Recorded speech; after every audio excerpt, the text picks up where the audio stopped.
like everybody at the table got pregnant. Like that's how this table, that's how it went.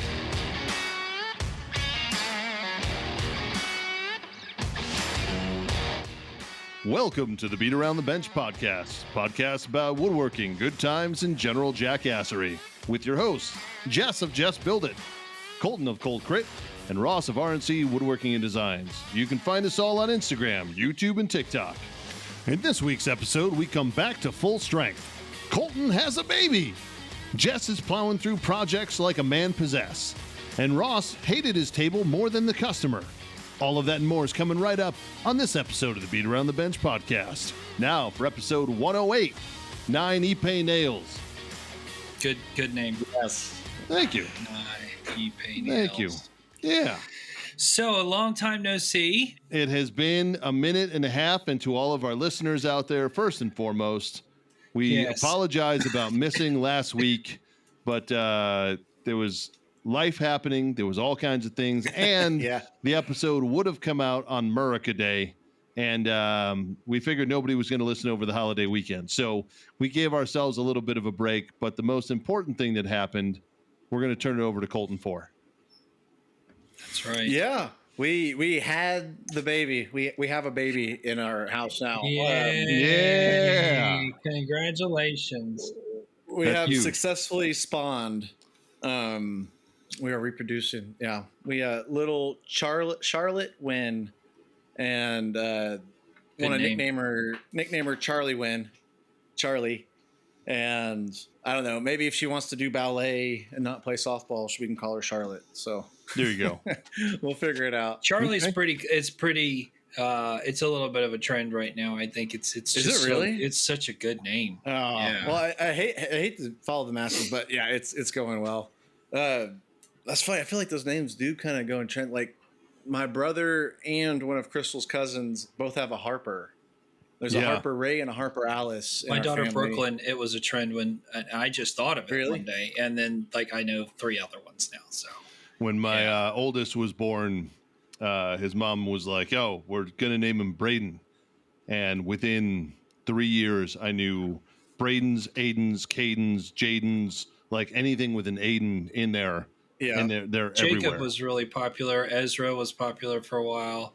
Yeah, I watched him. Yeah, Better Than Ezra was also pretty popular. I was going to name my son Better Than Ezra? Ezra after Better Than Ezra. Yeah, I loved Better Than Ezra. I went to a couple of their concerts. I loved them, the drummer, all that. But right at the last minute, we changed it to Grady. I hope you would have had like a brother or sister who was like, "We're going to name our kid Better Than Ezra," just because. Right. Yeah, that's right. Yeah, there was a trend there with the EIGH replacing normal spelling of stuff. Yeah. Like Ashley. Yeah. Vomit. All right. Yeah. Oh, easy. Yeah. So first and foremost, Colton, how is Crystal feeling? Did everything go as planned?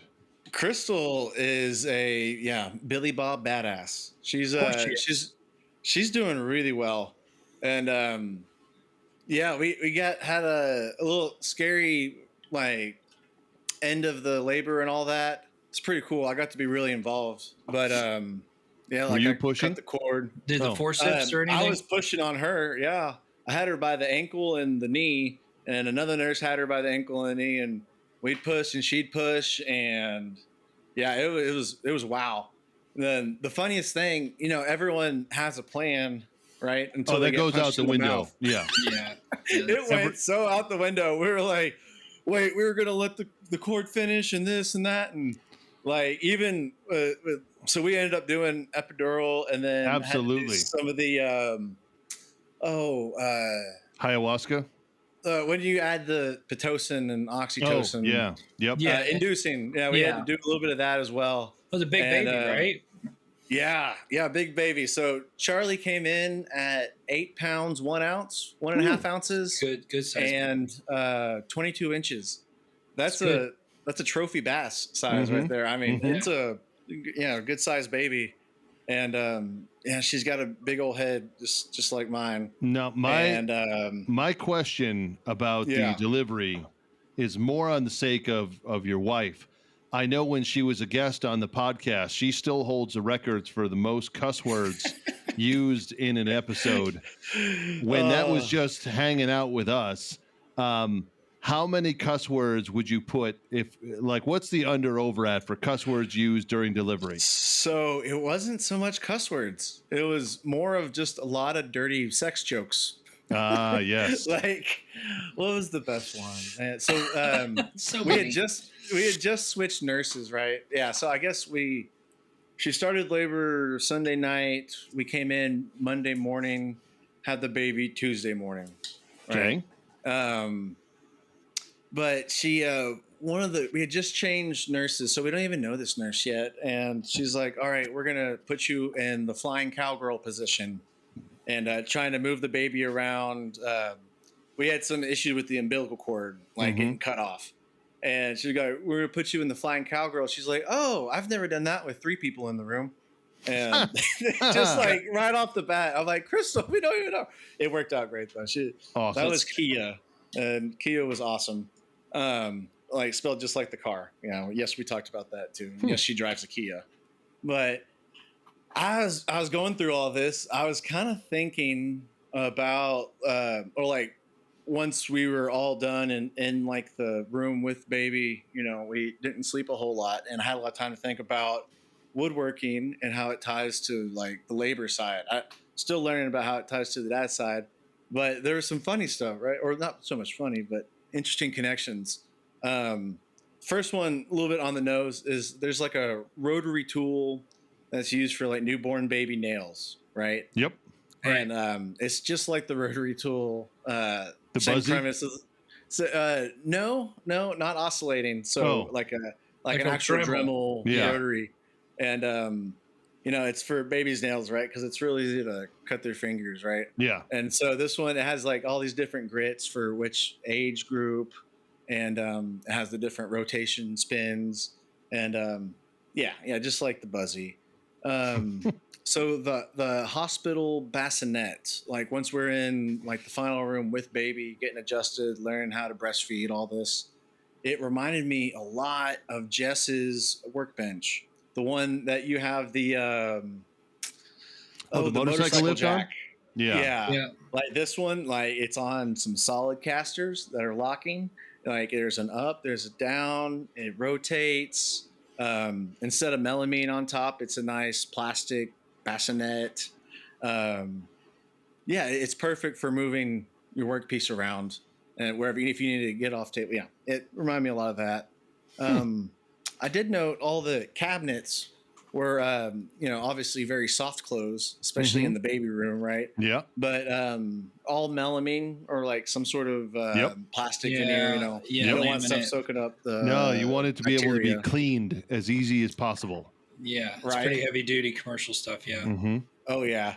So Crystal was super prepped for this, right? And TikTok ended up being a really great source. Now, obviously, you can't listen to everything you hear on the internet, right? Mm-hmm. But once you sift through some of the crazy wives' tales and BS, there's a lot of really good information out there. Even my mom got to help us out a lot. Once the baby was here, she was like, "Oh, I wish someone would have told me that before my first time, and all this." But one of the things she was really good on was our suitcase, right?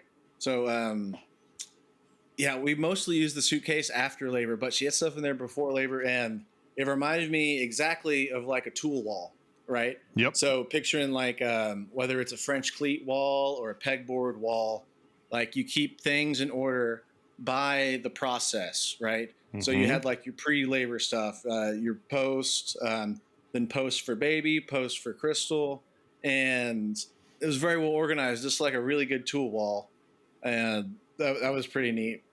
So did that make you want to go home and organize your tool wall? Oh, it absolutely did. Yeah.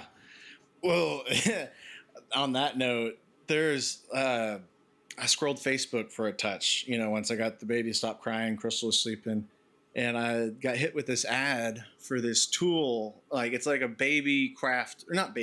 toddler crafting tool. And it's so awesome. It looks like a spindle sander, like a benchtop spindle sander. Yeah. And you put your toddler on it? Yeah. No, It's for kids. So so it looks like exactly like the benchtop spindle sander, except the cylinder in the middle has like a little opening on the bottom, and it cuts cardboard like a table saw almost, right? Or like a scroll I think saw I've seen thing. those before. And it's hair safe, it's finger safe, and like I texted it to Crystal. I think the name of it had something to do with an alligator, because I think that's how it actually cuts the cardboard, is from like a pulling motion on it. And but yeah, so your toddler can craft and like cut. I'm so excited to. And you just can't hide she's it. Crafty and can. Yeah, you can't hide it. She'll be whatever she enjoys being in the shop. Whatever she does with you, she'll enjoy it. That's true. Absolutely. Yeah, that's true. Yeah. We are unbelievably happy for you guys, man. Oh, thanks, We're man. very happy for you. Yeah. So the car seat everything has levels on it. It reminded me a lot of like hanging cabinets, right? Like you want everything to be secure. A lot of pivot points. I always enjoy for first time parents when the security guard at the hospital, like I don't know if there was like valet at your hospital, but like where we had our daughter, because it was in downtown Chicago, you can't like just park your car wherever. They have to valet it for you just for ease and convenience. And as you go to get in, the security guard literally like he looks at you, he's like, first time. And he literally grabs the car seat and like throws it in and cranks it down to the point where you're like, the seat is begging for mercy, let alone the car seat. So like it's so tight that this child is never going to move. Also, you're never getting this car seat out of the car. You have to get your knee on it. Yeah. Oh man. So I have to ask, what was because we typically start the episodes talking about food. So with that in mind, obviously we know what the baby's eating, but what was Crystal's first meal post baby? Because that's usually a big thing that they ask for, is like, I've been waiting 9 months for lobster and champagne and cold cuts or whatever it is. Beer, so like, a beer and wings. So we gave birth at 5:33 a.m. We did not. Crystal did all the work. You happened to be in the room. Correct. I was an assistant. Correct. No, you were a nurse. Crystal gave birth at 5:33 a.m. and so it was breakfast, but it was a very good breakfast. I had a bite. It was French toast. French toast, and then she didn't really want the eggs, so I had the eggs. But it was a good French toast. And outside of that, I wasn't eating much, or they weren't bringing me food. There was one meal that they brought for me. Everything is about her. Absolutely. But the best thing that was surprising, it didn't even look appetizing. It was the pot roast and mashed potatoes. It was Crystal's favorite. She kept ordering it, and it looks like a microwave, like Chef Boyardee, or not Chef Boyardee, the whatever microwave dinner kind of thing. It's just like kind of plain in a circle, but it was so good, and it was not a microwave dinner. It was very good, but that was her favorite, was the pot roast. But first meal was French toast. I sustained myself off of peanut butter and graham crackers mostly. And I probably put on 6-7 pounds while I was there 3 days. Because you don't do anything. You just sit there. Yeah. Well, I also had unlimited access to ice cream and peanut butter. And that's my jam. And like little cartons of milk. So, but yeah, it's been good. Oh, yeah. It's funny how everything I thought was gross immediately went out the window. Absolutely. Like, it was like dirty diaper. This right up the bat. Sure, I got it. Did you change the meconium? The black poo, the first poo. Yeah, it looked like a construction adhesive. It was so thick. Yes. That's like the lining. Yeah, that's a lot of wipes. You'll get really good at it. Yeah. But everything I thought was gross before was out the window. And like I was gonna call my brother and brag about it. But then I thought of a story where his little daughter, I think she's maybe 3 now, but like she'll just bring him stuff and like, Dad, this is for you to eat, and he'll just put it in his mouth. He doesn't even look at it. Like he's a badass on that. Like he and I was like, ooh, I'm not there yet. Like if it's cold and wet, I want to look at it before I put it in my mouth. Now, I will say, if you're a fan of NASCAR, more so the pit crews, you'll actually get to a point as a dad, as you start to change a lot of diapers, you're I'm going to time myself. I'm going to see how fast I can strip down from like fully dressed, strip them down, clean up everything, get them redressed. Like, I want to get this to sub 1 minute with a screaming or moving child. I picked clothes based on how easy it was to change a diaper, because I was not going through like all that crap. So fun fact, and for those of you who have had children over the years, you probably know this one, but you typically don't know it when you first come home with your first child. Onesies, so the onesies you put on your kids, if they have an accident that like goes up the back of their diaper, onesies are designed to be able to pull down over their, like, take it down, open it up at the shoulders and pull it down so that you don't have to pull up. Correct, over their head. We learned that obviously later on, but that's something most people don't tell you until it's too late. So the other thing is this: we had like a changing table, and it came with like this pad, that's like kind of sloped so that it can't roll off real easy, and it's got like a terry cloth cover. But I learned that you had to keep like a plastic Visqueen like pad over on the side for when they had those, because then you were changing the terry cloth towels all the time. You want to be able to wipe everything down. Man, you get all the wipes out, you got them all set up. It's like when you go to do a glue up. You got all your wipes set out, you got the diaper sitting there, and you can just do it all, because you got to sometimes one-hand it, you know what I mean? So Colton, you should look up on TikTok, as long as you're scrolling, look up diaper changing station toolbox, and people have literally taken the multicolored toolboxes you can get at Harbor Freight, and they outfit it for making it a changing table. So it has drawers of all of your wipes and baby needs and diapers and like everything, and it all slides away, and then you can roll it where you need to if you need to clean. But if the baby has an accident all over, you just wipe it down because it's all metal. Right. I would love, man, maybe like that, and then a French cleat wall like above her changing station, or at least like maybe like the wall control, like pegboard stuff. You may not even need it if you have a good enough toolbox. This is it. So I love that. We were talking about design a room. Right now our room's just still blank white walls, right? And from what I understand, babies can see contrast pretty well. But I had some good art ideas I wanted to do. So, like, I wanted one wall be mainly like stripes, like a big fat stripe, picturing like a forest green, maybe, like still like kind of dancing on that feminine masculine line, with like maybe like thin black lines, like a line wall. Then one wall is more circles, round shapes, and kind of round them over, all just like painted. You can learn your shapes with her. Yeah. One wall be plants, like a picture, like a big pothos leaf kind of in the middle, but do it like a pop art thing. So just like two greens that contrast the leaf, and then like some borders on it, and maybe like a monstera leaf. And then I haven't thought of the fourth wall. If anyone's got a good idea for what to paint on the fourth wall, we're kind of like in the green, forest green color. Yeah. We're talking about it. Just looking for ideas. I did stripes and stuff all over my kids' rooms.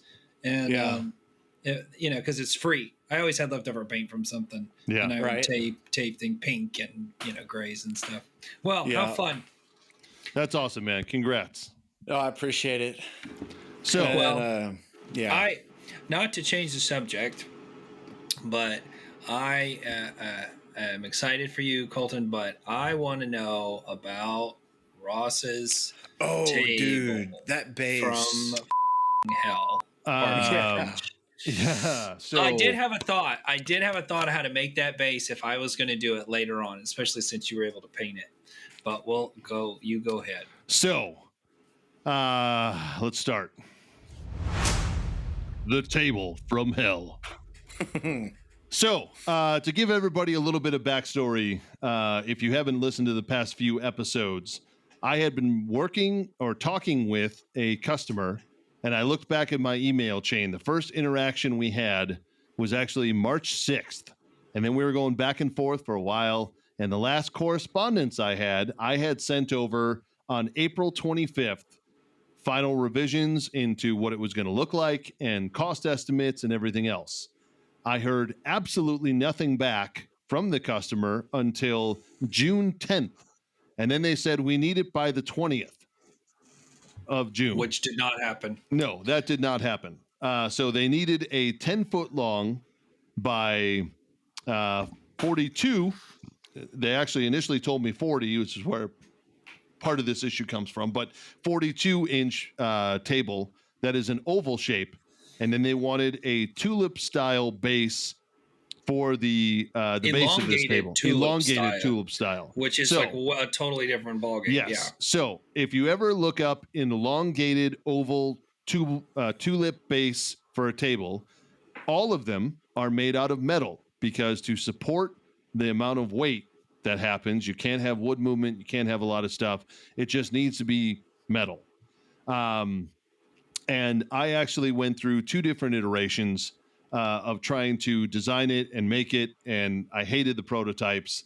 So I focused on the tabletop. Now I milled everything out of the lumber slabs that I had.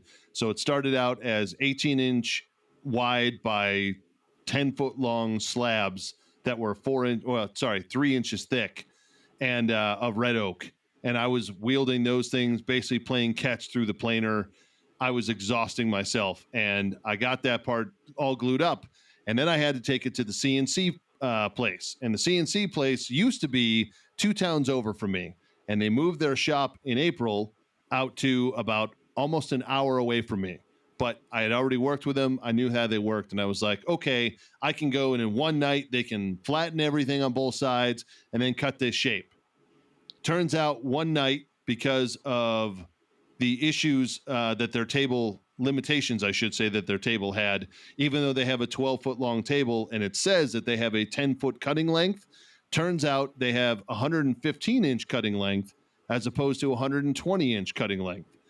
Now, that doesn't sound like a lot. I know it's a 5-inch difference, but the major difference there is we couldn't run the tool path that had initially been created by the tech who kept going home each day. So I had to wait until the next day for them to finish leveling and then start cutting the shape. It ended up being almost $1,500 worth of CNC work at $85 an hour. So that happens. I finally get the tabletop back. Excuse me. I'm working on it, and I start working on the base, and I'm like, what am I going to do for this base? And as Colton and I talked about last time, I actually saw one of my son's toys. It was a dinosaur skeleton, and I was like, that's what I'm going to do. I'm going to make an internal frame and then wrap it. And so I started to work on it, but I was building everything upside down because that's just the way that the frame I had put together was going to be. So it had an internal structure, and then I was using 3/4-inch plywood to make this internal frame. But trying to get all the different angles and all the different slopes to have it tulip out on both the top and the bottom was near impossible based on the curvature that I needed and how tight some of the angles were. And so I ended up making something that I am not going to lie. I even told the customer, I hated the base of this table with a burning passion. And it looked like the Titan submersible that basically imploded by the Titanic. Every time I looked at this, I was like, this is awful. But I actually, strangely enough, I have to credit or not credit Colton, because when I started tagging you guys in the build process, Colton was like, that looks amazing. Are you going to use Bondo to fill those? Like some of the cracks? And I was like, that's probably the best product I can use. Yeah, it is. I had never used Bondo before. So I had don't put too much hardener. So I learned that the very hard way. And I went through about $100 worth of Bondo over the course of 2.5 days. Now, to cut a long story short, I kept going back and forth with the customer that was basically saying, when is the table being delivered? We need the table. There's a table delivery today. And last Thursday, I was like, because she texted me, table delivery today. And I was like, no, I'm targeting Monday because I still have all these things to do. And I hate to say it, but they're even if I do these things, there needs to be curing time between so that I can actually do this properly. And her response was, targeting Monday is not good enough. We open Monday. And I said, crap. So I literally, Thursday night, the night before the 4th of July, said, it's on. And I put in 16-hour days, 4 days in a row, to try and get this table done. And I did technically deliver it on Monday. And I get to the venue, and I'm talking with one of the maintenance guys who's, putting up lights and doing all kinds of stuff. And I was like, so, because I got there at like 3:00 based on traffic. And I was like, what time do you guys open tonight? I figured you'd be doing pre-shift right now with the staff. He was like, oh, we don't open till Saturday for like a soft opening, and it'll really be next week. And I was like, no, awesome. So the customer had not only been extremely rude to me throughout the entire process, but also then had lied to me to try and get what she wanted. So I deliver the table, and as I bring in the base, she looks at it, and I was like, I know what you're thinking. Let me bring in the top. They look better together, but we'll talk. So I bring in the top, I attach everything, and I say, listen, I know this base is butt ugly, and I will be the first to. She was like, thank God you said that, because I didn't want to be the one to say it. I'm like, I hated this thing. I guarantee I hate it more than you do. But what I'm willing to do is, you had talked about ordering a table base initially. If you order a table base, I'm happy to install it, and you can use this one in the interim until the other one's ready. There you go. And don't offer for you to pay for it. So I did not offer to buy said table base. And she said, I got to talk with the owner. We'll figure this out. And so I texted back yesterday, and I said, hey, just following up. Did you and the owner discuss what's the plan? She's like, this base has got to go. It's too wide. People can't get in on the sides. And so we need you to come and take it, preferably tomorrow. And then on top of it, we'll discuss a reimbursement for the base. And I'm thinking to myself, they only paid 50% to cover the material. So I'm still owed another $2,400. But I have a feeling, and in fact, I know, because I had to go pick up the table base today, the one that I made and I hated. I'm not going to see that $2,400, but I can guarantee you I am not going to pay. I'm not going to pay her for any kind of, hey, we had to get a table base. It is what it is. Right now, she's basically like, I'm not getting paid for any of my time.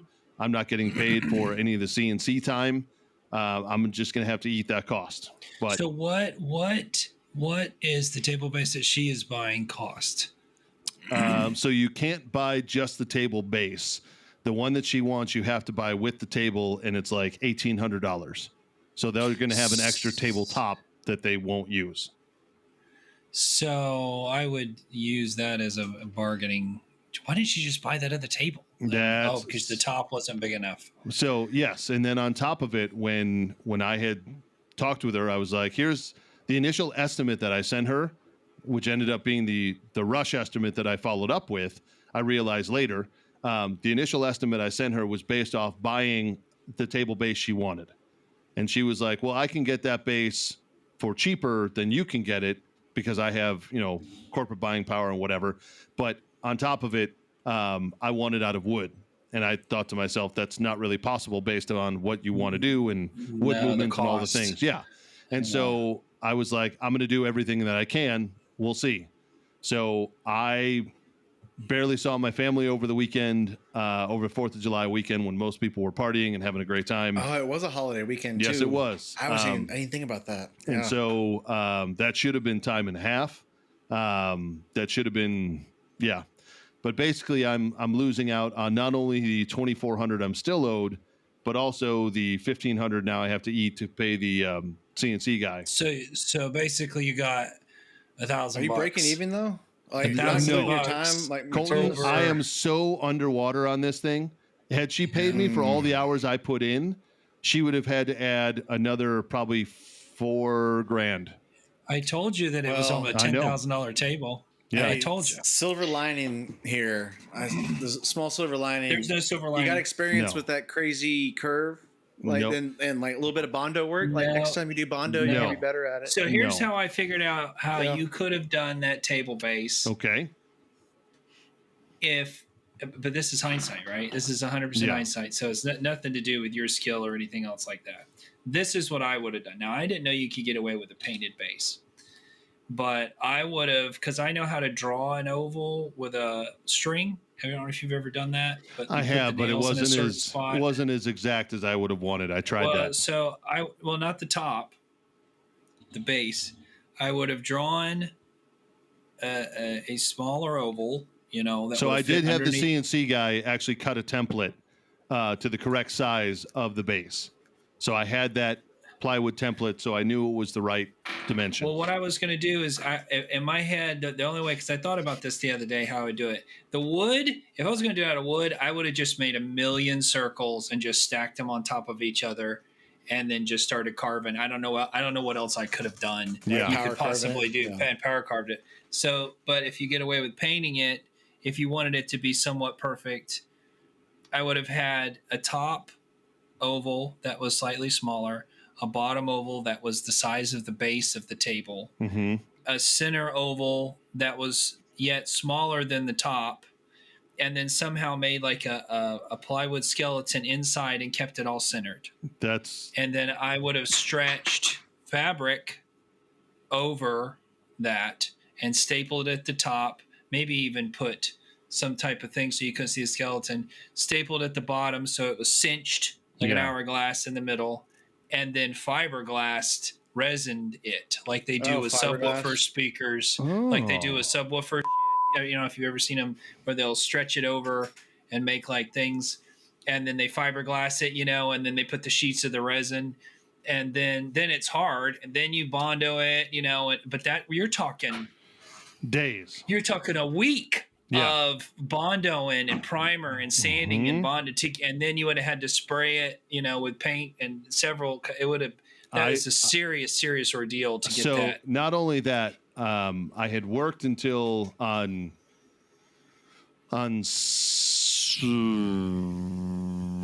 Sunday afternoon. Saturday night, I worked until about midnight and came back at 5:30 in the morning the next morning to start working on one more sanding and then priming it. And the primer that I had, and I was not really thinking because I was exhausted, was Kills 2, Standard Kills, so oil base. And I was like, oh, this will be awesome. I'm going to use a sprayer. It'll be great. Yeah. So it's a lot of mineral spirits. Dude, I literally primed. As I'm priming the entire sprayer, I was like, oh, this is oil based. This isn't going to work. It's also going to smell. Yeah. Dude, it was it didn't smell in any near comparison to the Bondo. The Bondo was brutal. Bondo stinks. Brutal. But so I literally primed the entire thing, and then I'm like, this is too viscous. I can't use this to like actually do anything with it. So I had to then try and purge it all. So I then had to use an entire container of paint thinner to try and like the whole thing out.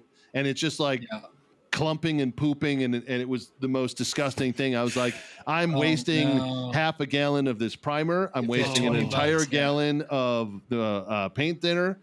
And I wasted probably an hour cleaning out the machine and trying to get that ready. And then probably I had a couple years off your life with the stress of seeing this melt on a timeline and it's going wrong. And on top of it, it was 92% humidity in my shop and like 90 degrees, and there was nothing I could do. So like the Bondo was taking longer to cure because it was so hot and humid. The paint wasn't sticking correctly. Then by the time I got some water-based primer, after I had tried to brush on the oil base just so I had something on there, I then tried the water base after sanding a little bit. That was taking longer to dry because it was so humid. At best, my shop got down to 85% humidity. And trying to paint oil base takes too long to dry. I found that out. It's good for some things. If you just sprayed it and it was too heavy, I would have just back rolled it. But you're just sitting there because it's sticky. You can't sand it or anything. It was like 6 a.m. and I had some of the small rollers, but I didn't have the part that goes on the small roller, Gotcha. that little The plastic handles? part. No. So I had the handle, but it just had the normal wire. It didn't have the plastic part that fits inside the roller. Oh, the Sherlock one. The Sherlock one. So all I had was this like massive,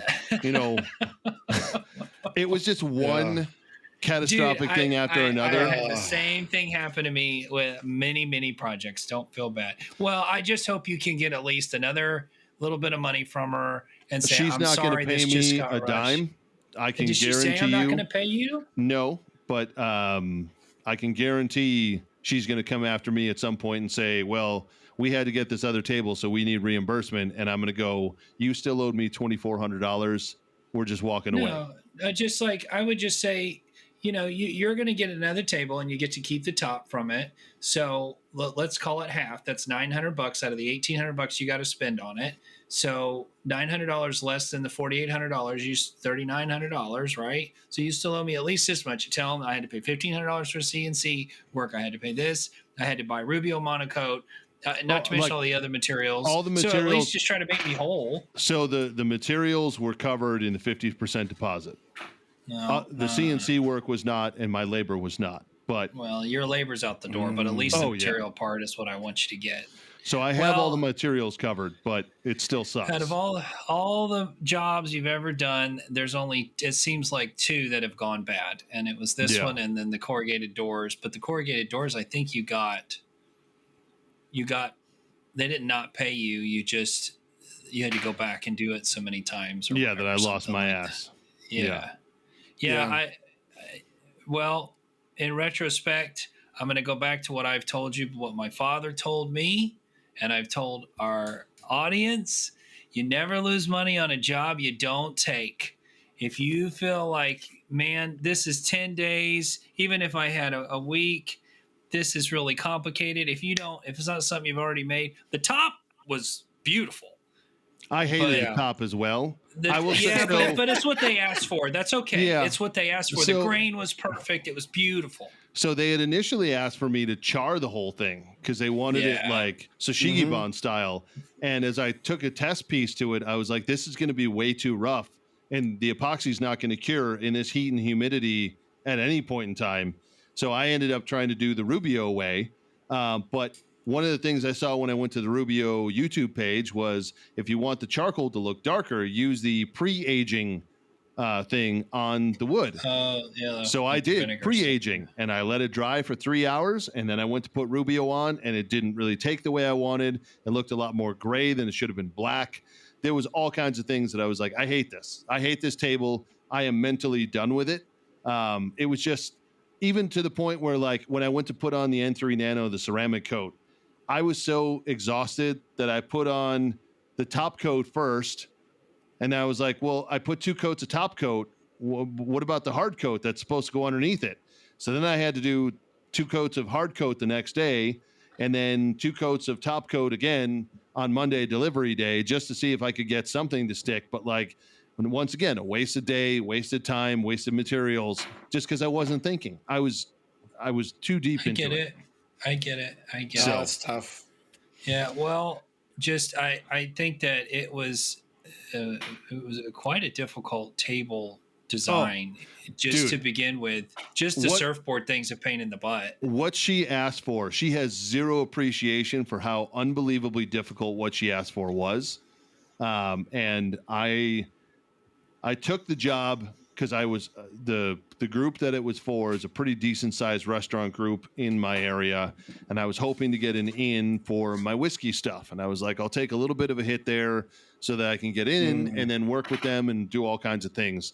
That option's out the door. It's not happening. So, yeah. Well, another thing too, I think for our other woodworkers in the future, when there's a rush job and they want something done quickly, and it's within a week or two, I think, maybe getting more money up front to like 75%. Yeah, especially the way that she's like, oh, well, you need to have it done.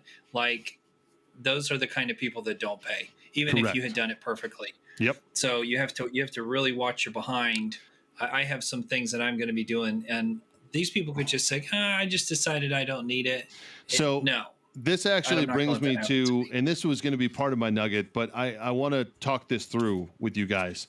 One of the things I've talked about with my wife about having for any of these contracts or any of these projects that I do is a signed contract that does two things. Number one, a signed contract up front that says we agreed upon this drawing and this time frame, and this is the cost, and the deposit is non-refundable. The deposit is 50% and it covers materials.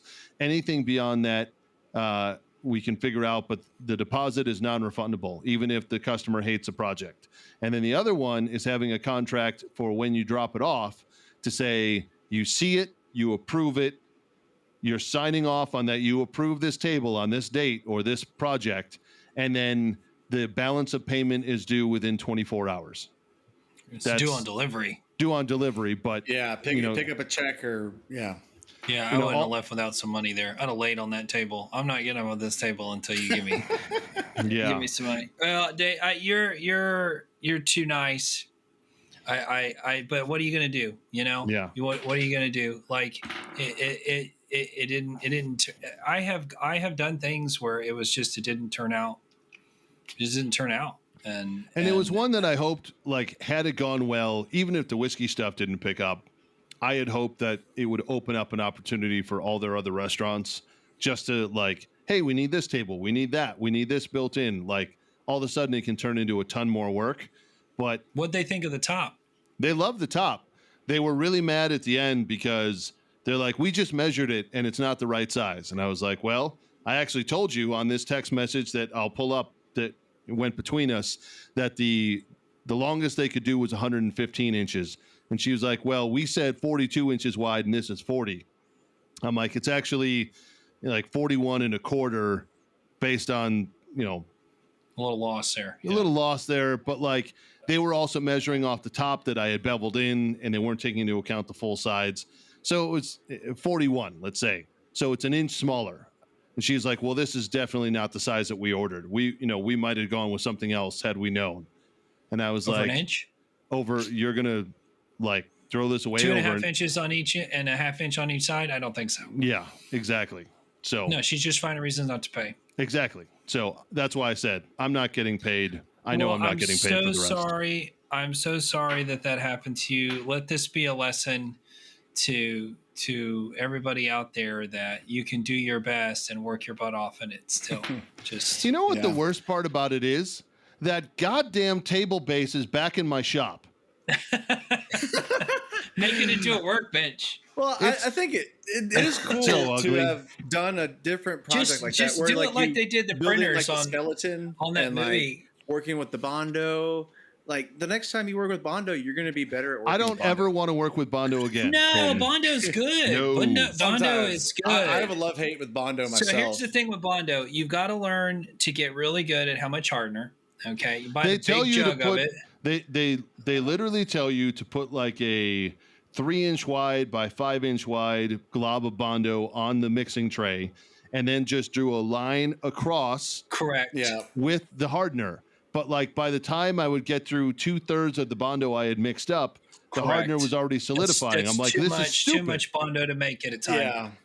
I think the 3-inch circles where you want to be, in my experience. But I made little tiny bits, and you get used to the color and all that other stuff. The other thing that I found out is you have to sand it with 80 grit. Yes, or that helped me a lot when you told me that before. You can't sand it with 120, or it doesn't do anything. I started with 80, but the issue that I was running into was I used the mesh like drywall tape over the seams and then bondoed over that to make sure everything stayed together and looked uniform. So I had to build up a little more, but as I was using the 80 grit, it was starting to rip off some of the mesh. Yep. And I'm like, well, this is just dumb. And I wanted to throw the whole thing out, but now the damn thing is back in my shop. Well, right. Well, another thing I learned about Bondo from helping Tony recently on like that marquee kind of sign is someone had told him like do it in little waves, like don't try to Bondo the whole thing at once, especially if it's going to be deep. Like do it in wave by wave, and it'll go smoother. But another thing on Bondo, so yeah, the instructions on it are super vague, right? Like how much Super harder, vague. like one line, how fat's that line? You know, if you're actually squeezing that tube, that's too much, right? Yeah. And I have a theory on it. I think Bondo's been around a long time, right? And when I was working with Larry on like my camper shell, you know, he does the paint and body shop. Yeah. He adds even other chemicals to it, right? Like he'll add stuff to like retard it and like slow it, make it thin, depending on what he's doing. And I think everyone's already built up their own recipe for how to mix Bondo right. That Bondo is like, whatever, we'll just keep it vague. I do like everyone Bondo. kind of knows how to do it their own way. So you just like, especially like when I do something with a really long miter, let's say, and the miter just didn't quite, you know, I did my best, but it just didn't quite get together. It's good for that, but I just make a little tiny bit, and if that starts to get hard, like I make it on a piece of cardboard usually, or an old piece of plywood. I actually got the Harbor Freight mixing plate because I was doing so much of it. I went through 3 cans of Bondo, actually 4, because the first one that I went through, because I was like, this is going to be great. It's going to solve all my problems. I got the one that had the short strand fibers already in it. Oh, no. Yeah, I got then that you one. hit it with a torch. Yeah, didn't know that. I also, the first time, because the instructions were so vague on the can, I was like, this hardener went way too fast. I don't want to waste it all. So I just put the stuff on and didn't use any hardener. I'm like, this stuff is so sticky. It's everywhere. Why do I want to keep using it? Dude, for days, my tools I had to throw out a set of like the pallet knives. I had to throw out a pair of scissors because I was wearing gloves and they were so covered in this sticky Bondo. Fibers got everywhere. You couldn't get it off. I tried paint thinner, tried mineral spirits, tried a few other things, and I was like, this is dumb. I just threw them all out. I went back to Harbor Freight and got a new set of pallet knives or putty knives, and I was like, I hate this project. Hate it. I bet you the smell of Bondo is going to be like PTSD for you. You're just going to feel rage every time you get that distinct smell. Yeah. Well, you know, sometimes it's just those little tricks you don't know, and then it makes things compound, and then it just gets harder and harder and harder and harder. And but the Bondo didn't. It didn't get harder and harder. Well, it doesn't get harder if you don't put hardener in it. It's not like Rubio. Okay. Well, you've learned your lesson. I use Bondo on the outside of our house, the Prestonwood house, which is on the market now. If anybody wants to buy it, hit up Colton. Yeah, dude, it's a good side of Houston, man. But there was a part there's a lot of wood siding on part of the house, and a little part was like rotten at the bottom. So like a little bit. The board was still solid, just the bottom was allowing water up in it, and you could tell pretty good. I used a little bit of Bondo, was able to paint it, made it go away. Nice. Yeah, and that's pretty. But I think Bondo. I'm trying to think of another thing to relate it to, but basically everyone has a horror story with it. And then you're okay with it and you work with it. I was trying to think if there was anything else I could have used, but like wood filler wouldn't have done it. I ended up switching at the very end because I still had little like pock marks in the Bondo. After I sanded all the way up to like 300 grit, I was like, I need something else. So I ended up doing drywall mud just to get those super smooth areas at the very end. And that's what I was able to then paint. But like, I thought it looked atrocious. So I saw a guy use, he made all this round, weird looking stuff. It was pretty neat though. And it was all made out of plywood. And he took MH Ready Patch, which we've talked about before. It's made by Rust-Oleum now. And he just put gloves on and just like smeared it on everything, let it dry, and it does just dry. And then it's a lot like drywall mud. And then, you can sand that and it takes paint. So, all right. Would you guys like to hear about my weeks? I would love to hear about it. Yeah. Hold on. So, week 1, I was not on the podcast. I hurt my back. And I mean, I hurt my back to the point where I couldn't move. How's your wife feel? Anyway. And so I had it had gotten to a point where it was in a constant state of spasm, and we were supposed to go to these parties and all this other, and I didn't move.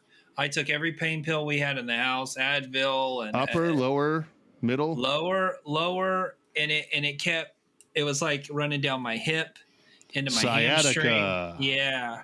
And in the middle.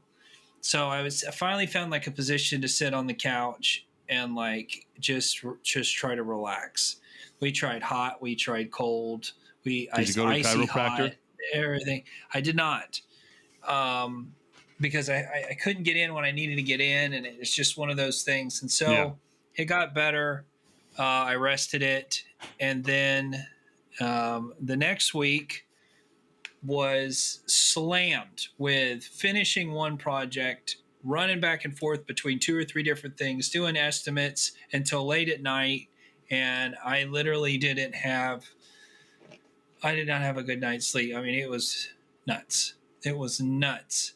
And then last week I was sick.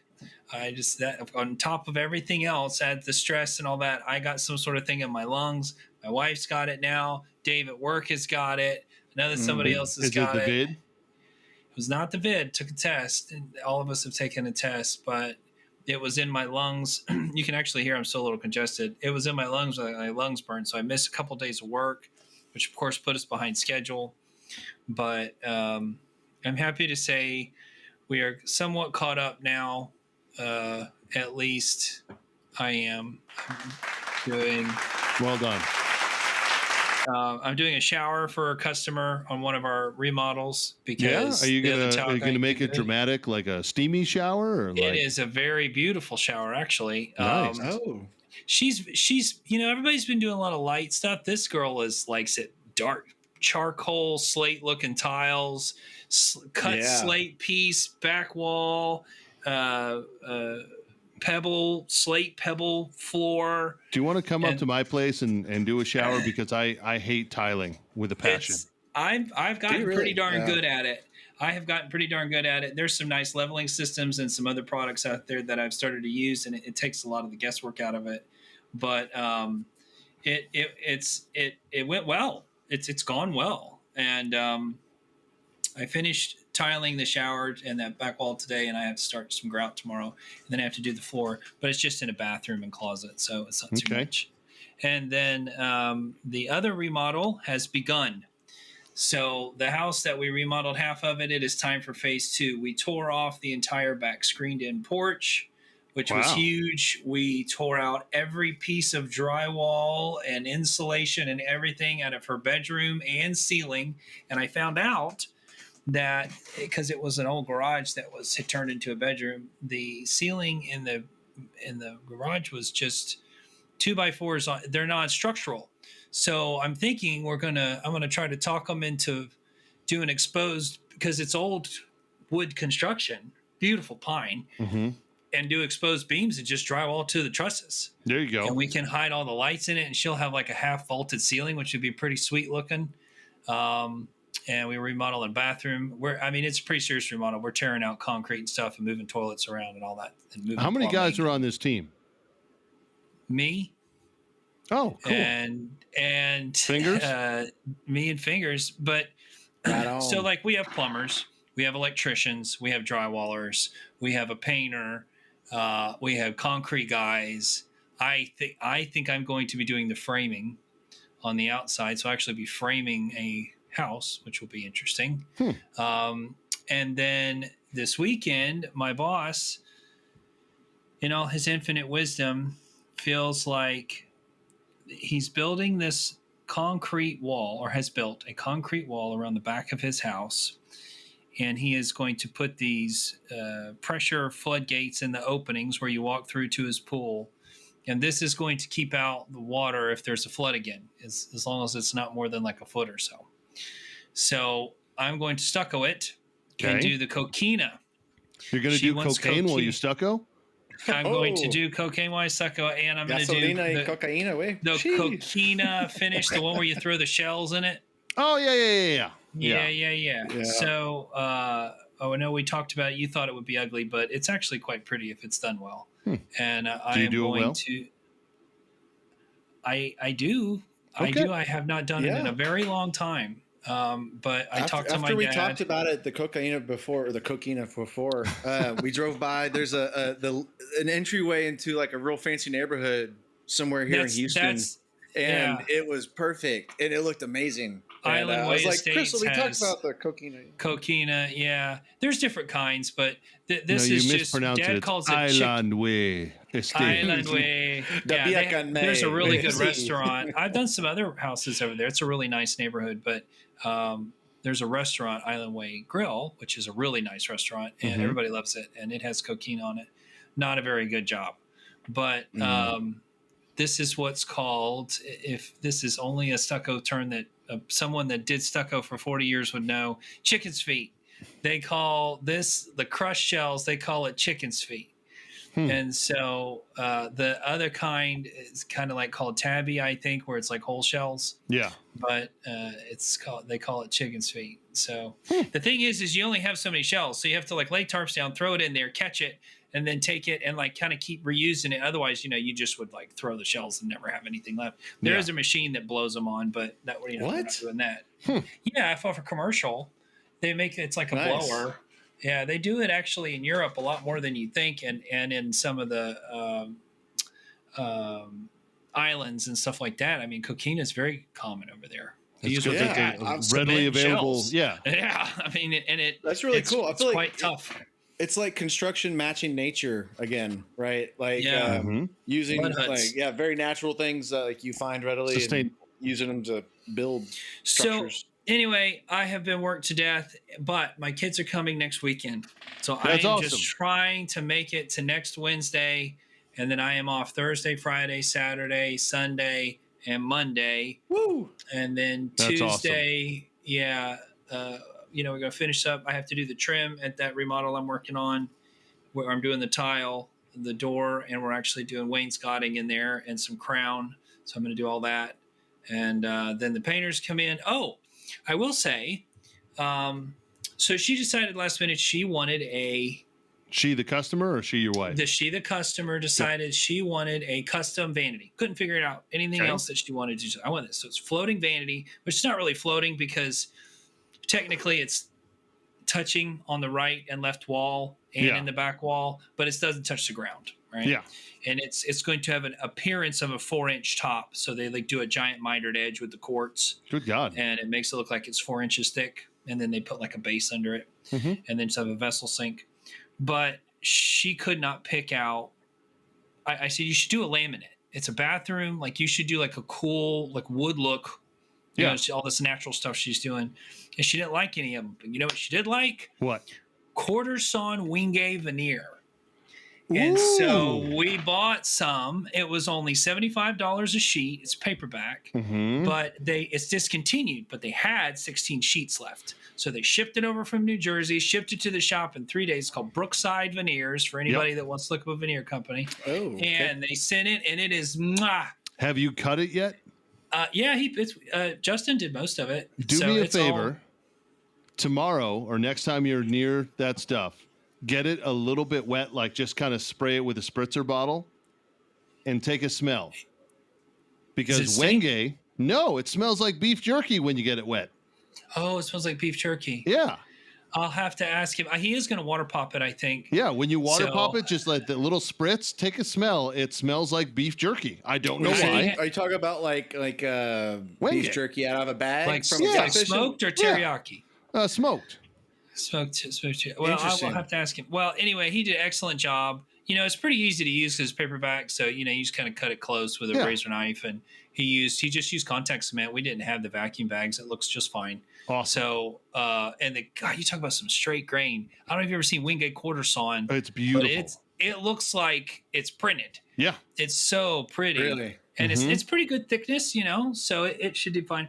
Not as durable as laminate, but, after we clear cut it with a few things. You'll be fine. And then the other project we did is we had 8'6" doors on this massive community. It's a 6-story condominium, and there's only 6 houses, right? Okay. So like $3 or $4 million condos on each one. The elevator goes to each house. Oh, wow. Put a code in. And we did one of the things. Well, he wanted to redo the front doors. And the doors are mahogany. Wow. Handmade mahogany doors. They were sandblasted and then sanded, so it looks like that, like that ripply hand scraped look, and like a castle door. So they're arched top. Yeah, arched top, and they're closed together like French doors. Not as heavy as I thought they would be. We took them down, and then the outsides had just oxidized over the years. So we sanded them down as best we could. Still had a lot of striations. We tried some different stains, and actually the Varathane Kona gel stain covered that mother like you wouldn't. It looked like brand new. So really? we covered on. Did you use a pre-stain or anything? Nope.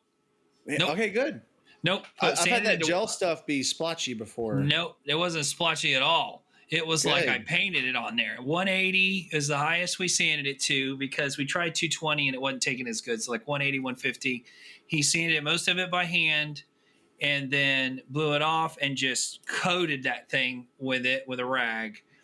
And even we took the other side, cleaned it with cleaner, wiped it down with alcohol, and just put the stain over the old finish on the other side, the one that was on the inside of the building, and it stuck to it. And then he took and we bought some outdoor clear spar by Benjamin Moore or Sherwin. No, it was Renner, that Italian company. Yeah. Renner. And sprayed it with outdoor clear spar and semi-gloss. And they look like brand new stinking doors. I thought it was going to be one of those horrible projects. They bought all new locking mechanisms for them, which is one of the reasons why they wanted to change it, which they're like the kind that go all the way top to bottom and it has 3 latches. Easy switch, took them out. I was trying to repair some of them. He's like, no, I bought all new stuff. And it came. And so nice. That was, that's an $8,000 job. Nice. And it cost us about $800 and stuff. And just the time. But we did have to, it took a whole day to like take them down. Oh, yeah. And then we had to cover the opening with plywood and all that other stuff. Yep. But it's pretty cool. It's a pretty cool little job. So that's Jess, really nice. My question to you, because it's been a few weeks now, do you have a wood of the week or do you have I have a history of the week. I have a history because it's summer. Right. Let's get after it. It's the history.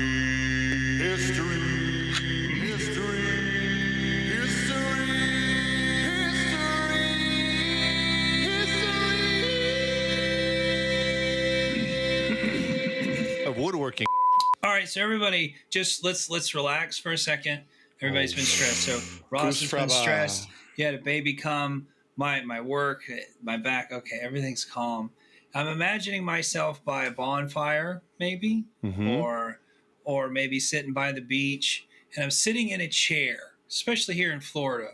What kind of chair outside do you think I'm gonna be sitting in? Adirondack? Ipe. An Adirondack chair.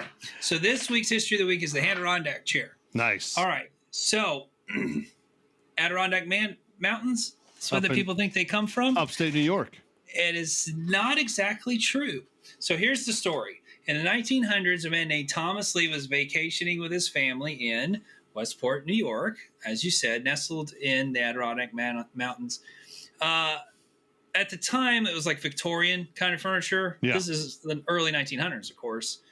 And he's like, this is not comfortable. Like, I'm going to create, he was like a woodworker. So he's like, I'm going to make like a more comfortable chair. So during the summer, he tried all these different prototypes of like pine. And he tried out like everybody in his family to try out these chairs so that it would be comfortable. And then so finally he found a winner. It was the slanted seat, wide armrests, gently sloped back Adirondack chair, what we call the Adirondack chair. What's interesting is he had a buddy that was a jerk off. And his buddy's name was Harry Bunnell. Now, Harry Bunnell was also a woodworker, and he was friends with him and said, Thomas showed him the chair. And Bunnell said, this is great. And so he stole the design and patented it. Oh. His buddy did, yes. And it was called Westport Chairs at the time. So this was originally called the Westport Chair because it was from Westport, New York, right? And it was marketed as like durable and perfect for outdoor use. Of course, they started making them in like, had a cedar and cypress and things like that, right?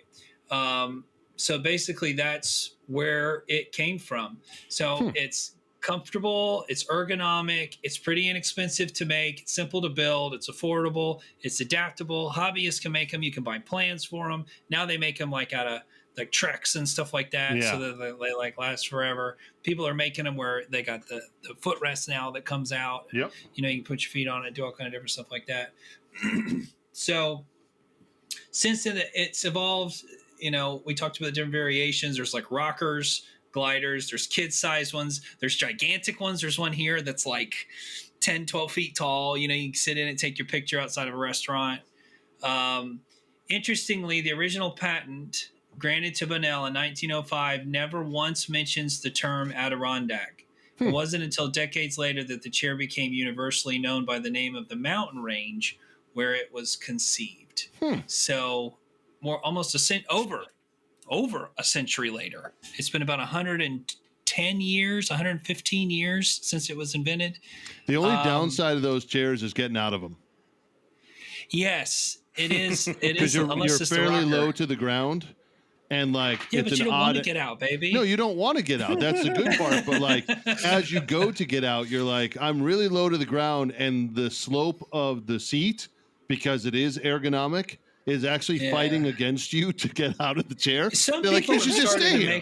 Some people have started to make them a little taller. I think. Yeah. Because exactly what you're saying, they were like really low. It's like getting into a Corvette. You get in an Adirondack. Before you get an Adirondack, you need to have a bedpan and a cooler next to you. That's just how you do it. Okay. A bedpan. Sorry, I just caught that. So that's it. That's where the Adirondack chair came from. All right. Nice. Now, I do have some trivia. I'd love to do some Adirondack chairs in the back. Like, I would too. You should. It's on the want-to-do list. Better get out that knowledge, cause it's trivia time. All right, we missed a lot of trivia in the past 3 weeks that I have not been here. So we are going to just do some random trivia, woodworking mostly related. We're going to do some multiple choice, some non-multiple choice, and we're going to blast through it, okay? All to right. educate our guests, our listeners. Who's going first? All right. We are going to just let you guys answer as you want. Awesome. Okay. No Sounds score great. or anything. What tree species is the tallest in the world? Redwood. Close enough. Coast redwood. What about which company introduced the first portable electric circular saw? Black & Decker. DeWalt. Incorrect. Sorry. Incorrect. Skill? Skill saw. That's right. We still call them a skill saw. 1924. Wow. Wow. All right. Here's a hard one. Sam Malouf was most famous for making which type of furniture? Sam Malouf. Malouf chairs. Yeah, chairs. Close. Mid-century modern chairs. I'm giving you a hint. Rockers. Rocking chairs. That's right. Sam Malouf rocking chairs. Which wood from Africa, with Africa in the name, is so dense that it sinks in water? I'll give you a clue. From Africa. African mahogany. You're close. Darker than that. Yeah. Zebra wood. African zebra wood. Darker than that. Really? Zebra wood floats. The African wenge? Is that a thing? I mean, Incorrect. It is African blackwood. African blackwood. Okay, here we go. You guys aren't going to know this one. So, which famous Japanese temple, entirely made of wood, is rebuilt every 20 years to preserve woodworking traditions? No, I don't know this one, but I would love to. I know, right? Are you going to write this one down? Shoshigi something. So it's ISE. I don't know how you'd pronounce that. Ise Grand Shrine. The Ise Grand Shrine. Okay, so You look say that Grand up. Shrine. That's neat. Isn't that neat? All right, continuing on. What do the rings of a tree indicate? Growth Years of life? That's right. The age or growth growth conditions of the tree. That is right. Couple more million here. Which type of wood do they make baseball bats out of, Ross? Hold on. So the traditional answer, traditional answer is alder or ash, but actually most of them are made out of maple now.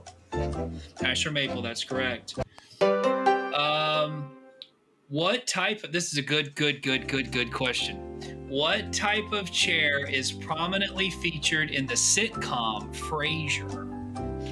Oh, I know. I can picture the chair. I'm looking directly at it in my mind.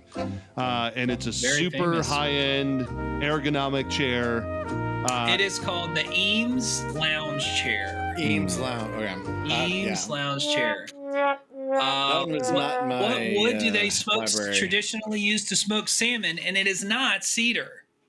What wood is traditionally used to smoke salmon? And I looked this up from 3 places. It all said the same thing. Hickory. Mm-mm. You just said it a minute ago. Ipe? No. No. They make doors a lot out of it. Mahogany? Alder? Alder. Hardest Janka scale wood. Lignum vitae? No, it's the one that's like up for debate. The African Baroque. Australian Baroque. Australian Baroque. Baroque. Yeah, 5,000 pound feet. We always know that Australian Baroque is the hardest one in the world. That is right. Which wood is used to make classical instruments like the fronts of guitars, violins? There's 2. Mahogany? No. Cherry wood? It's not what you would think, No, it's not. because it has to be light. Same thing they make airplanes out of. Wood airplanes. Also, Not balsa, is it? No. Not model airplanes, real ones. The next step up, I can see it. I don't remember it. it's like sugar maple, but it's not sugar maple. It's not Bruce. It's spruce. spruce. Yep, spruce top, maple body. That violin's usually a spruce top and a maple body. All right. Quarter sawn. What does that mean? That means the angle of the lumber or the log when it was turned was a quarter turn from 90 degrees, so a 45-degree turn, and then it was cut. Right. So the grain's like straight up and down when you look at the edge Correct. of the board. That's correct. Which gives you a million, like, Unbelievable as figuring. well, not always. Some woods of quarter sawn don't look good, which is very odd, but not common, but it does happen. Oak is beautiful when it's quarter sawn. That's what gives you like that tiger oak. Wingay, as it turns out, is absolutely fantastic. Yeah. Zebra wood is brown until you quarter sawn. Yep. So, yeah. All right. What wood do they use to make ship masts traditionally? Douglas fir. Close. Eastern white pine. The iconic wishbone chair was designed by which famous Danish designer? Oh, TJ Wishbone. Yeah. That is incorrect. It is No? Hans Wegner. Did Hans steal it from TJ? Hans and TJ are still fighting over the patent. Which hardwood is made? They make butcher blocks out of? Maple. Hard maple. That's correct. All right, now this is a new one for me. I looked this up. It is absolutely true. The Taj Mahal's foundations, I want you to imagine this, are famously supported by large planks of what type of wood? It would be something that nobody could ever afford. But it's the Taj Mahal. So. I'm going to say the Taj Mahal is supported by tiger wood. Incorrect. What's one of the strongest, darkest hardwoods? What is the strongest, darkest hardwood that you can think of? African blackwood. Well, you're close. Ebony. Oh. It's made out of planks of ebony, which, remember we talked, it's like they make boat bearings. Also some teak, because it doesn't rot, but it's a different kind of teak, not like that soft teak. But yeah, ebony. I didn't know there was soft teak. All right, live edge. Yes. Live edge, somebody's thought of that. Furniture is most associated with which famous American woodworker from the mid-century modern movement? Now, you should know this, Ross. Jason Hibbs. No, I'll give you a clue. He has is it a Japanese last name? Yes, it is. And I know who you're talking about. I'm having a brain fart. I have no idea. George Nakashima. George Nakashima. And last one, what is the process of heating wood to increase its durability and resistance to decay called? No. In a vacuum. This is the new stuff that we've talked killing? about before. So like they take poplar and it looks like all brown and chocolatey. They do it with ash. They make deck boards. Is that what they did to my ash that I have? Like the Yes. what do we call it? Oh, it's baked ash is what I call it. Thermally modified or thermo wood. All right. Well, you guys did awesome. These are just some random ones. I have some more, but we will save them for next time. You guys did amazing. That's fun. So I would like to do a trivia where we ask you questions. Sure, that would be good. But like one where you guys get 100% of the answers, and I want to make it. If we're getting all of them right, they're too easy. Okay. All right. Yeah. There needs to be like some sort of prize or something. I know I'd brain fart and mess it up anyway. So you know, we didn't talk about food at all. We haven't. I was thinking pie. What we did talk about food. We talked about the breast milk. Your wife's breasts are not in any of my food groups, nor will they ever be. What? Although I will say, breast milk is like supposed to be like unbelievable for, like they even give it to people with cancer because bodybuilders will buy it. Yeah. I have nipples. All right. Could you milk me? I don't know if it milk me, Greg. We can sure try. Ross. Yeah. So pie. Favorite kind of pie? Ooh, my favorite pecan kind pie. It can be sweet or you know. My Aunt Bio's pecan pie has ruined pies for me because it is so good. That with a scoop of Bluebell vanilla, the homemade vanilla Bluebell. That is a good thing, man. That does sound pretty tasty. How about you, Jess? You know, I used to not like apple pie, but I started making my own, and with the brown sugar crumble, and oddly, the Sonic, Cosmic Crisp apples. Okay. Cosmic Crisp is they're kind of taken over with the apples, but man, they make a mean apple pie. I mean, it's like candy, because I probably overdo it with the brown sugar, but you pair it with the ice cream too, or doing that? Of course, ice cream, like hot apple pie with a piece of fresh baked too. Like you just got it out, and then you cut it, and it's got the little butter and brown sugar flour crumbles on top, and then a nice like crust, and then you put that ice cream on it. That's pretty good. Yeah, I don't like cherry pie. I don't think I've ever had one that I liked. Pumpkin pie is pretty good, but not as good as like a really good apple pie. So, I love pie about 2/3 as much as I love sandwiches.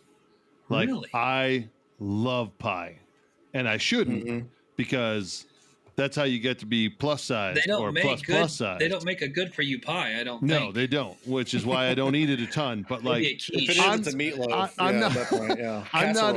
I'm not a huge cake person, but like, I think there should be wedding pie. Like everybody gets their own little pies because that'd be incredible. But like my key lime pie is astounding. Yeah. If you ever have like Italian lemon pie made in the same style as like a key lime pie, it's ridiculous. But my favorite pie of all time is strawberry rhubarb. You get fresh strawberries and you get like homegrown rhubarb, and like you get this bitter and the sweet mixing together, and it is like ridiculously good.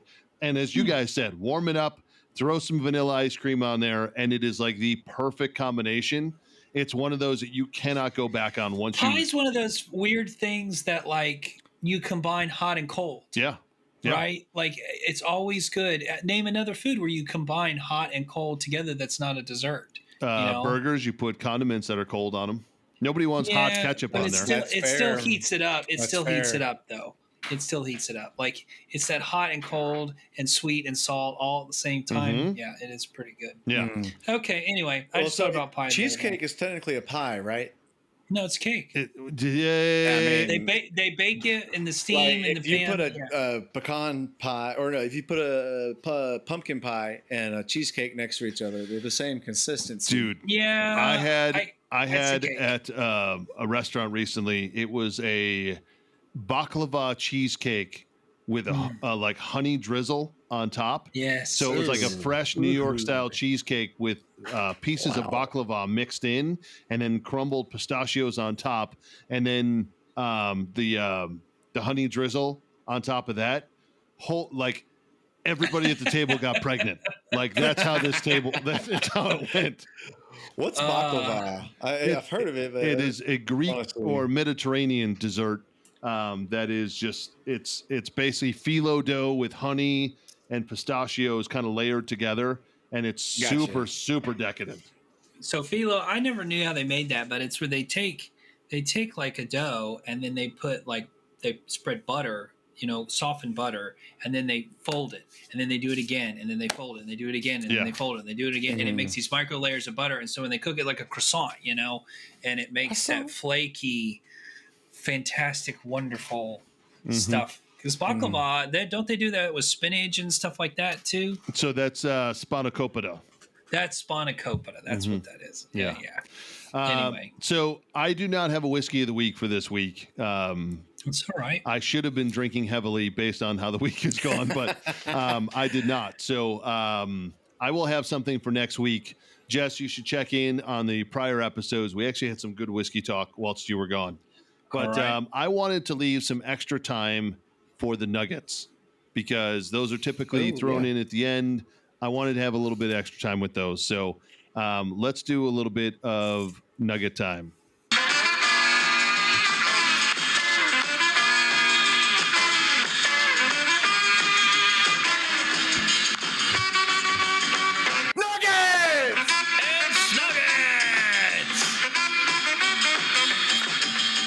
I will start off. Do it. So I think that I am going to buy a bigger trailer. I think my boss is going to buy mine. It's already got all its decals over it. I'm going to get a green one, electric green with black trim because it matches my Just Build It logo stuff. I was going to say you don't normally see like neon green trailers. No, That'll but I stand saw out. it on an ad. Exactly. It's the whole point. And people notice the heck out of that. It's also going to be custom made, so it'll be 18 feet and 8 foot wide, Custom 7.5. made? Well, it's because they don't have that size a lot. Yeah. And in that color, it's hard to find, right? You do see the green in like food service because some food service, so I think that's why. And now they're doing them on the panels on the sides, don't have any rivets. It's solid sheets of like this plastic stuff. Nice. And so it's like solid core color and it's pretty neat. The guy said that you could park a car in it. So it's that strong, Huh. So I'm thinking about it. We got a few things to pay off first, but I think towards the end of the year, I'll probably I'd like to get another business expense this year and actually get the loan in the company name. But this is the reason. So I have the shop, which is, I don't really have too much of anything over there, but I do have to go back and forth. I have, my garage and this stuff where I'm working on at my house. And then I have the other shop over at what's his face. And then I'm at people's houses all the time, doing all kind of different stuff. And I've been doing Punch Out a lot lately. I used to love that game. Mike Tyson. Yes, Mike Tyson Punch Out. I actually bought one of those things you see on TikTok where you plug it in. It's got like 5,000 old games. Yeah, I have one of those too. Mike Tyson's Punch Out's on it. It was fun. Anyway, so I need to like have a mobile, everything's in it thing. And I've got so much stuff now. Now I can't necessarily fit like my tile saw in there and everything else, but I always need like a screw or a little thing for the plumbing or a little thing for electrical or a sawzall or a battery or this drill bit. I mean, it just goes on and on and on and on and on and on like that. And all that takes up a lot of space. Mm-hmm. And then I have to move cabinets around. Mm-hmm. And then I have to get 16-foot long trim in there. Or if I do a fence, I have to get concrete bags and fence materials and 16-foot things. So I have to have a lot of room. And I have the truck to tow it now. So my nugget is if you can afford it and you are somebody that does either construction or a handyman or you're a carpenter or you're a carpenter that gets sucked into doing other things other than carpentry, which is generally what happens. Like a stupid consider getting yourself a nice trailer, and even if you bought a used one, a cargo trailer, go for the extra height. That's one of the biggest things, especially if you're 6 foot. So you can get 7'6" inside. And you can just stand so you up can straight. Stand up in it. Yeah. Yeah, because bending over in there ain't no fun. And get you some cones and you just lock it up, leave it on the job site, put some cones out. Like, it's pretty simple. But that going back and forth, like, oh crap, I don't have a piece of Romex, or I don't have this little thing, and then you have to leave, and then you have to come back, and what have you lost? 2 hours? I mean, if you got to go to Home Depot, even if it's close, or go to a hardware store, and it's even if it's 15 minutes away, you have to stop what you're doing. You have to go lock everything up. You have to go do it, go back, and find a place to park. So you've lost an hour for a 15-minute drive. You've lost some money. And if everything's all there all at once, and you can just get to work, and you can just your whole shop is in a mobile station, I think it's really worth it. I mean, you can get a nice cargo trailer for maybe $2,500, $3,000 from somebody, and feel comfortable towing it and not worry about it, and the tag on it doesn't hardly cost anything. No, it's like $150, $200 a year for a trailer, and you can insure it through your car insurance, not commercially, but you can insure it for like $20 a month. Like, it doesn't cost anything. So I would really suggest, as part of your business, having a trailer. If you're like a van guy, great, but still, a trailer is just like, you can put ladders on the side of it, ladders on top of it. Like, there's just so much stuff that you can do. Plus, you got room for your chop saw stand, your table saw, extra saw blades, like so every kind of pack out kits. So nailers, guns, air hoses, extension cords, like everything, every kind of saw, everything you can need. And so you don't get to a job ever and feel like, man, I don't have what I need. You have everything. Yeah. You have it, and then keep it organized. It's a nice big pride of mine, trying to keep it organized. And so I'm kind of in the middle stage of that. Like, of course, I would love the trailer, but I have the camper shell, like the cab height camper shell on my back, and that's kind of been my trailer. Like, I have my 3 pack out kits I keep in there, and then I've been throwing, like, whether it's the miter saw or materials to the side of the pack out kits. What I really want to do for the long stuff is a roof rack. On it, but it would be easier just to buy it and get the trailer. But I mean, I'd love to have a flatbed too, but I don't have a place to store it, just for like moving materials around. But then I got to tow 2 things, so I just do it all in one. Now, what I don't know what it's like is going to be towing an 8-foot wide trailer, because I already pop some curbs once in a while with my 7-foot wide, so that'll be interesting. But I think technically the wheelbase is still the same. It just doesn't have fenders anymore. Now the trailer's just over the wheels. Oh, right. Because it can only be 8 foot something anyway for DOT anyway. Yep. But yeah, you're the operator. You'll figure it out, man. It'll be fine. How long will your whole rig be when you have this trailer? So the 16 foot is 16 foot to the beginning of the V, and then the V is another 2 foot, and then the tongue is another 2 or 3 feet. So I think all over it's like 20 foot. It's 21, 22 feet long. Plus I think now your truck, which is how long? Oh, yeah. 16? No. Probably like 20 something. Wait, did you get a new truck since I saw you last? I have an F-250 four door. So it's like with the 6 foot 6 bed. So it's all told, I'm probably at well over about 50 feet long. So that's almost the length of like a semi trailer. Yeah. Like, and then if I get a bigger trailer, it's going to be another 2 feet longer than that. You better take some wide right-hand turns, man. Hey man, listen, I do know how to drive it. I do know how to back it up pretty good. Although I have jackknifed it just barely and nicked my brand new bumper and like almost had a meltdown. But I've got it down now. And I think that I will splurge and pay or put it in myself, because all these new trucks now come with a harness that hooks up to have a rear view camera on the back of the trailer. Yeah. And my truck actually, interestingly, you can turn on this function because there's cameras in the mirrors. Yeah. And they face down. So like when you back up, you see that 360, you know, like in your screen of your car. Yeah. Well, when you put on your left turn signal, you set it and you can see down the whole left-hand side all the way to the back of the trailer. And when you put your right turn signal, you see the whole right. So like if you're going to get over and there was somebody next to you and they were in a blind spot, or, you know, whatever the case is, it's kind of throws your balance off. Like it doesn't feel right when you do it, but you get used to it. Yeah, because it's the wide angle, right? Yeah, it feels weird, but you can see. There you go. You see if there's something next to you, but there's a lot of safety stuff now, tow and trailers, so it's not so bad. But I don't know. I'm probably going to do it. It's just going to be so awesome, man.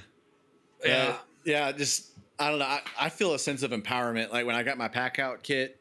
And I'm like, go on site, like whatever job you can throw at me, I can do here right now, mobile. It feels amazing. It is nice, and the advertising would be good. So yeah. Colton, how about you? Do you have a nugget? Yeah. So I got a technical one. I'll talk about more about this job on the next one, but I did a job with Tony actually. So not the marquee sign. They had a set of cabinets out on site. Is at a youth ranch, and there was a hot water leak underneath the cabinet, right? And all this steam had come out and blushed all the lacquer real bad. Like it looked like it needed to be thrown out, honestly. But blush, you know, is where you get basically water is trapped inside the lacquer finish, right? Okay. And especially from hot water, right? And it can happen when you're spraying it, or it can happen if there's a water event after. And they, Tony had called me about it at one point. He's like, "Hey, what do I do with this lacquer?" And I was like, "Get some lacquer retarder and soak a rag, hit it one time, like real wet. Don't come back to it because that lacquer retarder is loosening that lacquer and trying to let this air escape." And he came back and he's like, "It's not working. Can we commission you on this job?" I was like, "Yeah." And I came out and honestly, I did a majority of it with just a rattle can. And it's a rattle can. It's from Mohawk. It's called Super Blush Retarder. And you put a few layers of that on. It seeks out. I did have to take some thinner, which thinner acts very similar to lacquer retarder. It's just like a little less strong, technically. Okay. And I had to scrub some spots, and within 3 hours, all the cabinets look brand new. That's awesome. They look so good. I exceeded that. Huh. Yeah, I exceeded the expectations enough that they thought, like, "Oh crap, could you clean up the other cabinets just to make sure that they match and everything?" And sure enough, they did. And man, it felt good getting out there. But yeah, if you get blush, like some white looking in your lacquer, it's not trash. You don't have to strip it. You don't have to sand it. Let that air out. Let the bubbles out, or let the water out. With I have never heard of that. Down. That is so interesting. Lacquer's an amazing product. It does a lot of crazy stuff. But yeah, and then one little more of a less technical one is mindset, right? So our first night with Bebe, it was rough, man. Like we were trying to listen, or trying to figure out what she's wants. She's crying. Like neither of us have slept, and I hadn't slept in 48 hours except for like 30 minutes here and there, and she hadn't slept in like 72 hours, like 3 days since Sunday. And we're trying to get this baby laid down, and we had every opportunity to get mad at each other, right? Like she's starting to cry. I'm now trying to take care of two girls that are crying, and we worked it out great. And the thing that got me through it was like, there's baby crying, it shouldn't cause anxiety. It's not that, it's just listening. She's trying to talk. That's the only way she can talk, is crying. And we just got to listen better and figure out what cries mean what. And by the end of it, it was great. Crystal's, second night went awesome. But yeah, it's just the mindset, right? Like I had every opportunity to get mad, and just finding the silver lining, just keep calm. Positive. Yeah. Well, this is why they have all these ads, "Never shake a baby," because people get so frustrated that they're out of their mind. They've lost so much sleep. You know, if you're not, especially because but you've been prepping for this for years, Colton. Yeah, I'm about to say the sleep deprivation thing. I was talking to her today, Ross. You recommended a few podcasts ago that about the shifts, and some other people have said it too, and it's a great idea. And you were saying 4 hours, 4 hours, and I was thinking, I was like, Crystal, I'm a lot better than you at sleep deprivation. What if we do like 6 hours, 4 hours, or something like that? Which I'm sure in practice we'll see how it goes. But well, they feed a lot when they're first born anyway. Yeah. And her milk's coming in, so she's got to be. Yeah, she got to pump, do something.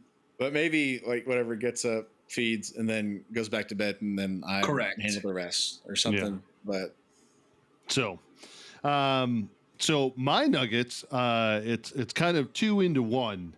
The main theme is learn when to say no. Obviously, the project that I had based on the way the customer dropped the ball for a month and a half and then wanted things like right away, I should have just said, no, I'm good. We can order the table you want. Sorry. Yeah. In this amount of time. I think the base should have just been ordered. That should have been that would have been the compromise, but it is what it is.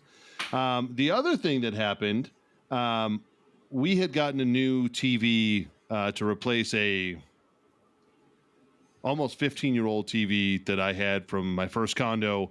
We had gotten a new one that was a smart TV just to make things a little bit easier in our basement. And the old TV was sitting on the ground, and my wife kept saying, we should really bring that to the shop so that in the office area we can just have, like we can use it for presentations, or we can use it for just noise in the background when we're in the office. And I was like, yeah, okay, whatever. And I kept putting it off. And last week, leading up to the 4th of July, when I had all this chaos going on, she was like, we have guests coming to stay with us. I really want this TV out of here. And I was like, okay. So I load it in the truck and we bring it over to the shop.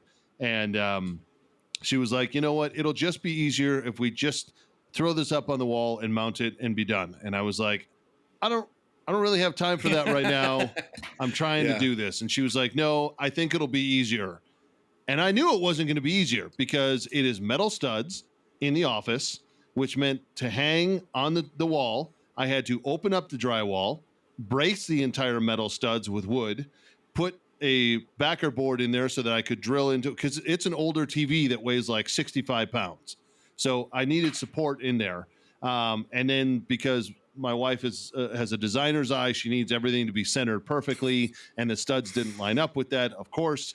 So I had to open up the wall and do that, but I also didn't want to have cords just hanging out. So then I had to wire fish it. I had to wire fish it and get it down into the base. But the new setups for the recessed power plugs for TVs no longer come with power cables that attach to the back of it to the outlet. You have to hardwire it yourself, or they assume somebody's going to do it for you. So I then had to hardwire everything in, figure out that whole setup as to where it was going, how far are we going. I had to drill through some of the studs to be able to fish the wire through where I was coming through over to an outlet. All of a sudden, I'm doing drywall, I'm doing electrical, I'm also doing the bracing in here. And my wife was like, oh, man, I had no idea. I thought this was just going to be easy. And I was like, I said it, but like, I should have stood up and been like, now is not the time. Let me just put this off for a week. But there are times where, you say, yes, I'm going to do it, even though it's going to be more of a pain in the ass. Yeah. Yes, honey. Yeah. Yes. Happy wife, happy life. Exactly. But I need to learn to stand my ground and say no. It would have made my life. Let me think about it. Yeah. Well, probably not that, because the wife will come. Not that. And do it. Yeah. But in general, one would have alleviated the other had I said no to one or the other or both. But yeah. So one thing that my boss does that I've always noticed, and this is very CEO of him, he when we first started, I don't know if I ever told you guys about this, but we tried to buy we're going to buy a domino and a Festool vacuum. Yeah. And, we bought on Lego, we bought or tried to buy a festival vacuum, Mm-hmm. which is normally $900, and some guy had it for like $750. Okay. And I sent it to him, and we sent the guy the money, but we didn't do it through Let Go because he like said it's not working or whatever, and it was a scam. Mm-hmm. And it was late, it's probably like 7 something at night when I found it, and he never got his money back, and we just lost that money, and I felt sick about it, because I didn't. And he told me later, and he goes, "It's not your fault."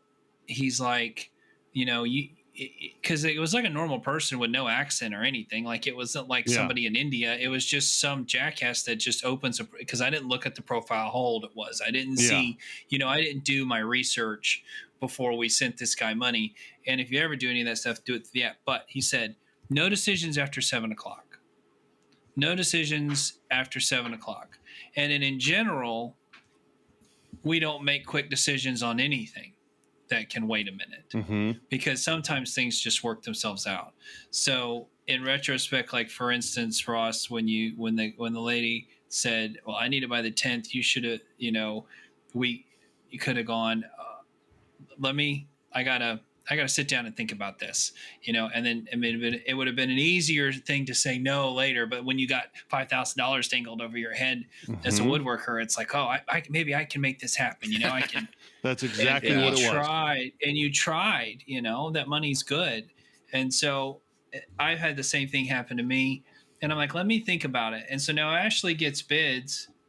And I've done this a lot because I'm like in a rush, and she gets these bids that come in, and sometimes it's just stuff I'm going to do, and I don't give her an answer right away because I'm like, oh yeah, that'd be easy, and this and that, and then I'm like, well, let me just think about it. Gotta let the excitement wear off. And then you kind of start thinking about it, and like, well, okay, let's think about the logistics of this, and everything's always harder than I think it's going to be. So, and then the price starts going up, and then it winds up. I give them a pretty accurate bid at that point, and somebody else can have it. Yeah. I tell you what, this guy sent us the thing, guys, and it was a big office in his house in Dunedin, which Dunedin's a nicer neighborhood. It's old, but a lot of the nicer, more well-to-do families live there. And he put in AI what he wanted his office to look like and showed me. It was beautiful. Yeah. Woodworking design, all in hunter green, and it had recessed panels at the top with like library lights, and it went all the freak away around the room with padded bench seats and 3 of the bay windows. Wow. Like it was probably 70 feet long total. Wow. And then it had a bulkhead for the air conditioner, so he had to kind of like work around that. And this guy, I'm like, I'm like, this is pretty easy at first, because the first drawing is just all square. And then I see, you want it more look like the AI thing or like the SketchUp drawing that this girl drew for you? Yeah. And he's, no, I want it to look like the AI thing. Okay, I said, okay, hold up. That's a whole different thing. Yeah. And so we came back with $32,000 to build this thing. And he goes, well, I was thinking like 15 or 18. And I said, well, I can barely buy the materials for, 10. Yeah. And I'm not going to spend 2 months, because most of it was actually just going to have to be built there. I wasn't even going to try to build it offsite. I was going to build most of it there. And he got somebody to do it for less. Let him have it. Yeah. Let some Joe Blow handyman make you some square thing with trim from Home Depot. You go right ahead. That's fine. And because I was going to have to pay a painting company to come in and spray it on site. I wasn't going to paint it. And I'm glad that I did that. Every time that I rush to take that dangled money in front of me, it ends up biting you in the ass. I'd say 50% of the time, I wish that I would have charged more. Let's just put it that way. Yeah. I'm so bad at that, man. Like I realize it, and not a charity. Yeah, I should have had a 1 in front of the still working on it. That I sent. I told you I would have charged somebody $10,000 to build that table. Yeah. And it was hard. I mean, that like really is for hard. The most experienced woodworker. Even if you had, and the amount of time that you had, the fact that you got anything, worthy. I haven't seen the base and what it looks like. What'd you paint the base color? I've just been wanting that. Black. Just black. Oh, like gloss? Semi-gloss. Yeah. Cool. Here, I'll if anybody has seen some of the pictures on my stories, you'll be able to see it. I'm sending it to the guys right now. The base on its own, hideously ugly. Bad. Yeah, that wasn't that bad. It wasn't that good either. I mean, that's before you painted it, but no, that's painted. Well, what's all the white? The reflection of the light, because it's still wet paint. Oh, okay. So, yeah. Did it look like that on the other side? Yep. Hey Ross, just for the record, I don't hate it, man. I don't hate it. Would you I mean, like it looks the like base? a shoe from one side. It's like a shoe from one side, but if I could see both sides of it. It literally looks, if you were to look up. Oh, no. That's pretty. If you were to look up a Civil War era submarine, that's what it looks like. You know what it looks like? It looks like if, like Alien, the movie, if they had a table like in their like a xenomorph like conference room, like the alien, it'd be on a spaceship, black. Yeah, I can see but that. But it's actually kind of cool.